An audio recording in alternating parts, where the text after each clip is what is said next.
नमस्कार, मैं हूं दीपाली राणा। आप देख रहे हैं कमोडिटी कॉल और स्ट्रैटेजीज लेंगे। आपकी क्विक क्वेरीज को भी करेंगे शामिल। एलकेपी सिक्योरिटीज के वीपी जतिन त्रिवेदी हमारे साथ मौजूद है। लेकिन सबसे पहले लेकर आते हैं इस समय का मार्केट का प्राइस एक्शन आपके सामने और दिखाते हैं किस तरीके के प्राइस ट्रेंड्स फिलहाल कमोडिटीज में देखने को मिल रहे हैं। शुरुआत सोने चांदी के साथ कर लेते हैं, जहाँ पर कल की स्ट्रेंथ के बाद भी सोना अपनी जो बढ़त दिखी थी उसको होल्ड करते हुए दिखाई दे रहा है। 97,000 के ऊपर प्राइसेस डिसाइसिवली टिकते हुए आज के सेशन में। वहीं चांदी का नजर डालेंगे तो चांदी में भी सिमिलर रिएक्शन कल के सेशन में था, आज भी सिमिलर प्राइस एक्शन है। गोल्ड की ही तर्ज पर बिल्कुल फ्लैट ट्रेडिंग हो रही है। 1,06,000 के भाव देखने को मिल रहे हैं। नजर डालेंगे पूरे ही एनर्जी बास्केट पर। एक बार कच्चा तेल और साथ ही नेचुरल गैस आपकी स्क्रीन पर लेकर आते हैं। कच्चा तेल जो स्पर्ट बना उसके बाद थोड़ा हल्का हुआ और अब स्टेबल होता हुआ दिखाई दिया है। हालांकि इंटरनेशनल मार्केट्स में वापस प्राइसेस सर्ज हुए हैं। $68 के आसपास ट्रेड कर रहा है। घरेलू बाजार में 5600 के ऊपर प्राइसेस ट्रेड करते हुए दिखाई दे रहे हैं। नजर डालेंगे एक बार पूरे ही बेस मेटल पैक पर किस तरीके का प्राइस रिएक्शन उधर उस पॉकेट में है। और बेस मेटल्स में कॉपर 900 के लेवल को पार करते हुए ट्रेड कर रहा है। कल भी स्ट्रेंथ थी, आज भी बायस पॉजिटिव है कॉपर में।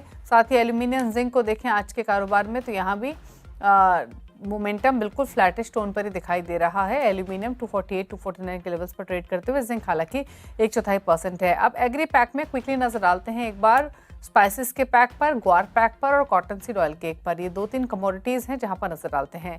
ग्वार सीड कल की मजबूती के बाद वापस ठंडा हुआ है, आज हल्के प्रेशर के साथ ट्रेड करते हुए। वहीं ग्वारगम को देखेंगे आज के कारोबार में तो यहाँ भी ग्वार सीड के जैसा ही मोमेंटम है, इनफैक्ट थोड़ा और प्रेशर है। 0.1% नीचे भाव ट्रेड कर रहे हैं। स्पाइसेस का पैक लेकर आते हैं और दिखाते हैं कॉटन सीड ऑयल के। स्पाइसेस के पैक में टर्मरिक 1% नीचे आज कारोबार में वापस 14,000 के नीचे स्लिप होते हुए दिखाई दिया है। जीरा भी 1% कमजोर है, 20,000 का भाव देखने को मिल रहा है। और कोरिएंडर भी 1% नीचे है। तो स्पाइसेस में कमजोरी आज के सेशन में दिखाई दे रही है। लेकिन इन सब मार्केट मोमेंटम के बीच में अपॉर्चुनिटीज का इस पर करते हैं बातचीत। जतिन बताइए आपकी तरफ से ट्रेड्स क्या रहेंगे? अब दीपाली, जिस तरह से मार्केट की रिएक्शन है और डॉलर इंडेक्स जो है थोड़ा सा यहाँ से सपोर्ट लेते हुए देखने मिला है। 9650 के आसपास जो डॉलर इंडेक्स थोड़ा सा सपोर्ट ले रहा है। उसके कारण से हमने जो ये पिछले एक आध दिन के अंदर जो थोड़ी बहुत वीकनेस देखी है कमोडिटीज में, ये उसी के कारण से है। और थोड़े बहुत मुनाफा वसूली हुई है सभी कमोडिटीज के अंदर। लेकिन अभी भी ट्रेंड जो है पॉजिटिव है कॉपर के अंदर और सिल्वर के अंदर। कॉपर के अंदर जो लेवल्स है जो मुझे अच्छे लग रहे हैं वो 890 के पास है। 890 के लेवल जब तक होल्ड कर रहे हैं तब तक मेरे लिए ट्रेंड पॉजिटिव है कॉपर के अंदर। तो कॉपर के अंदर मैं बाइंग का रिकमेंडेशन दूंगा। 895 से लेके 896 के रेंज में लेंगे तो रिस्क रिवॉर्ड यहाँ पे फेवरेबल बन जाता है ट्रेडिंग कॉल के हिसाब से, इंट्राडे पर्पस। और 905 से 906 तक के टारगेट बनते हैं कॉपर के अंदर। वहीं सिल्वर की बात करें तो सिल्वर कल के इवनिंग सेशन में थोड़ी प्रॉफिट बुकिंग जो है वो देखने मिली थी। और आज सुबह डेफिनेटली यहाँ पर भी एक मुनाफा वसूली देखने मिली। लेकिन फिर यहाँ पे फिर से सपोर्ट जो है वो सिल्वर लेते हुए देखने मिला है। कॉमेक्स पर अगर बात कर ले तो 35, 90, 80 के जोन में अच्छी खासी सपोर्ट ली है और वहां से फिर से एक बाउंस बैक देखने मिल रहा है। और घरेलू बाजार में भी 1,05,000 के पास एक स्ट्रॉन्ग सपोर्ट लेते हुए देखने मिला है। तो सिल्वर के अंदर भी बाइंग की रिकमेंडेशन रहेगी। 1,06,000 से लेके 1,06,500 के बीच की जो रेंज है बाइंग की है। 1,04,500 के नीचे जब तक प्राइजेस स्लिप नहीं होते तब तक व्यू पॉइंट जो है पॉजिटिव लेकर चलना है। 1,08,000 से लेके 8,500 तक के टारगेट जो बन रहे हैं। 1 से 2 दिनों का व्यू पॉइंट रहेगा। इनफैक्ट फ्राइडे तक की का ये व्यू पॉइंट है। इस वीक के अंदर यूएस के अंदर काफी डेटा स्पेसिफिकली मार्केट ड्रिवन होगा।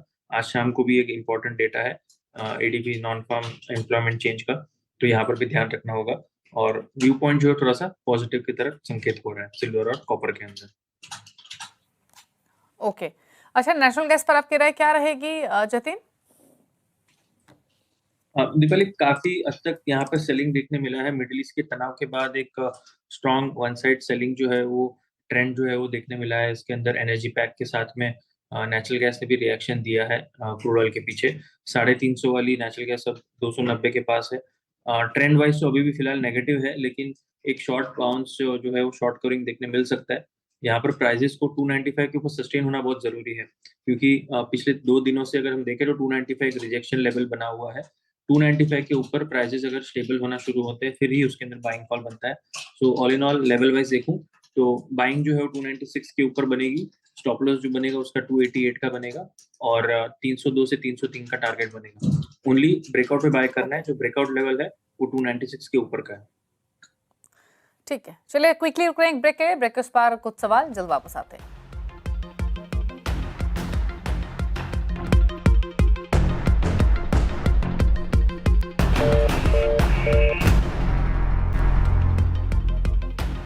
आप दे रहे हैं कमोडिटी कॉल, जतिन त्रिवेदी हमारे साथ बने हुए हैं। लेते हैं कुछ क्वेश्चंस को और सवाल लेते हैं। सचिन का इन्होंने सवाल भेजा है गुजरात से। सोने में एंट्री लेना चाहते हैं, जानना चाहते हैं लॉन्ग टर्म के हिसाब से, निवेश के नजरिए से सोने में एंट्री लेना सही रहेगा इस वक्त? लॉन्गर टर्म हिसाब से है दीपाली, तो डेफिनेटली यहाँ पे बाइंग जो है वो 2 से 3 पार्ट में करने की सलाह दूंगा मैं। अगर पहली बार फर्स्ट निवेश कर रहे हैं तो, अगर ऑलरेडी पोजीशन है तो और ऐड करनी है तो भी 2-3 पार्ट में ऐड करना है, क्योंकि एलिवेटेड लेवल्स पे है फिलहाल हम। वैसे तो ब्रॉडर ट्रेंड पॉजिटिव है, और जब तक 90,000 के ऊपर ट्रेड कर रहा है तब तक ब्रॉडर ट्रेंड जो है वो चेंज नहीं हो रहा है।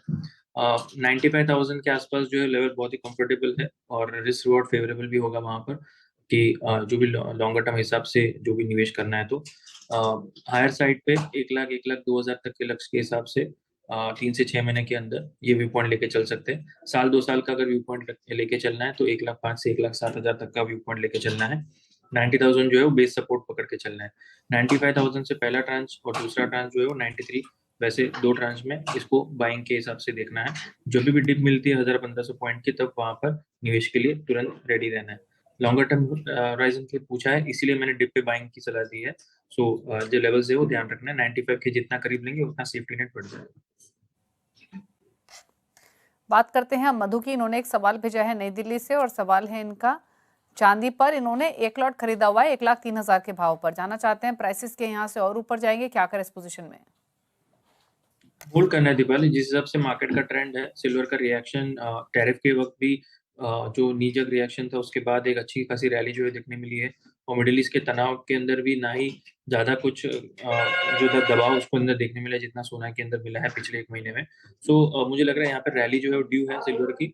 1,10,000 से 1,12,000 तक की जो लेवल्स है वो आने वाले दिनों में अराउंड अबाउट एक्सपेक्ट कर रहा हूँ। जुलाई या अगस्त मंथ के एंड तक आपको ये लेवल्स मिलने चाहिए, तो वहां तक तो रैली को होल्ड करना चाहिए। और इन लेवल्स के आसपास जब आता है तब थोड़ा सा रिव्यू करना जरूरी होगा कि और वहां पे रैली बन रही है कि नहीं।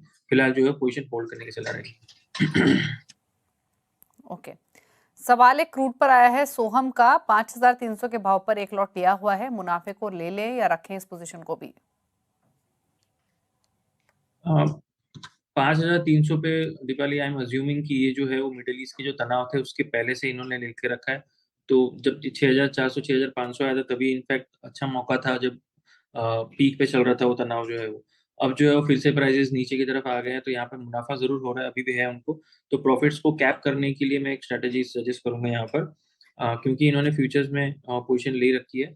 तो एट द मनी वाले जो भी कॉल ऑप्शंस है वो मंथली कॉन्ट्रैक्ट के हिसाब से आप उसको सेल करके हेज करके चल सकते हैं पोजीशन।